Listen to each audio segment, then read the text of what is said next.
And I actually think that is a very good sort of warm-up to the conversation that I hope we can start tonight, and some of the sort of questions that we need to answer about the state of our public education system today.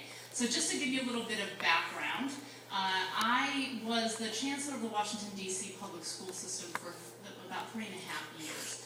I got the job in 2007 when the district was largely known as the most dysfunctional and the lowest performing school district in the country. But just to give you some data around that so you can understand how intense the issues were in D.C., we were a school system in which if you were a 9th grader entering into high school in our system, the chance that you would end up graduating from college was about 9%.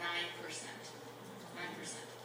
We had an achievement gap in our city between where the white students were performing and where the black students were performing of 70 percentage points. A 70 percentage point gap. And of all of the 8th graders in the city's schools, 8% of them were on grade level in mathematics. 8%. Which means that 92% of our children did not have the skills and knowledge necessary to be productive members of society.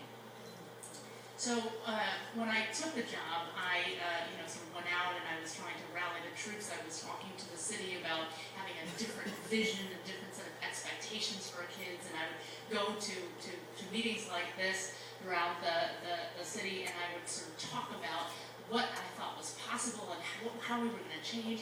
And inevitably, after these speeches that I would get, people would come up to me afterwards and say, you know what, we really like you, Michelle. You seem really enthusiastic and you're motivated, but you are not going to be successful.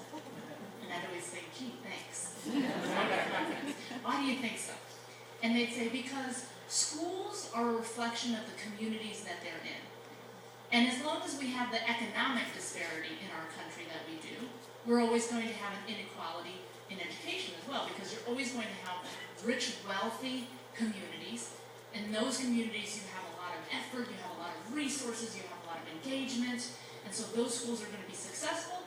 And then you have other communities where there's poverty and lack of involvement, etc. And in those places, you're going to have less good schools. That's the way democracy and capitalism work. You have to live with it.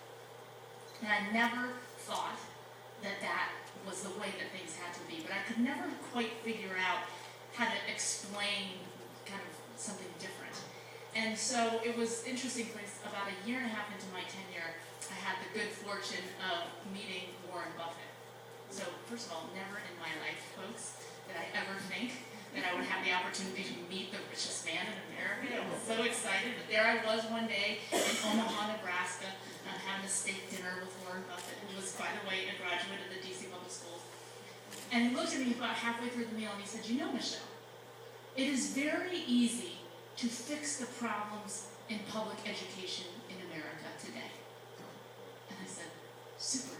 You want to tell me what the answer is so I can run back to D.C. and implement it? And he said, well, all you have to do is make private schools illegal and assign every child to a public school by random lottery. So think about that for a minute. Because if we had done that in D.C., which means that every ambassador's child, every CEO's child, every congressman's child, and the president's 2 children all got sent to a random school in my district by lottery, which would mean that a huge percentage of them would be going to Anacostia for school every day. I guarantee you that you would never see a faster movement of resources from one side of the city to the other as you would in that circumstance. And I also guarantee you that very quickly we would have a system of excellent schools. Because this is all about making sure that our kids are getting what they need, right? So, anyways, this is the context in which I started my tenure in D.C., and I did not have the authority to close all of the private schools or make them illegal, nor did I want to. And so people said, well, what are you going to do? I mean, why do you think that this is possible? And I remember very early on in my tenure, I went to do a school visit And when I did school visits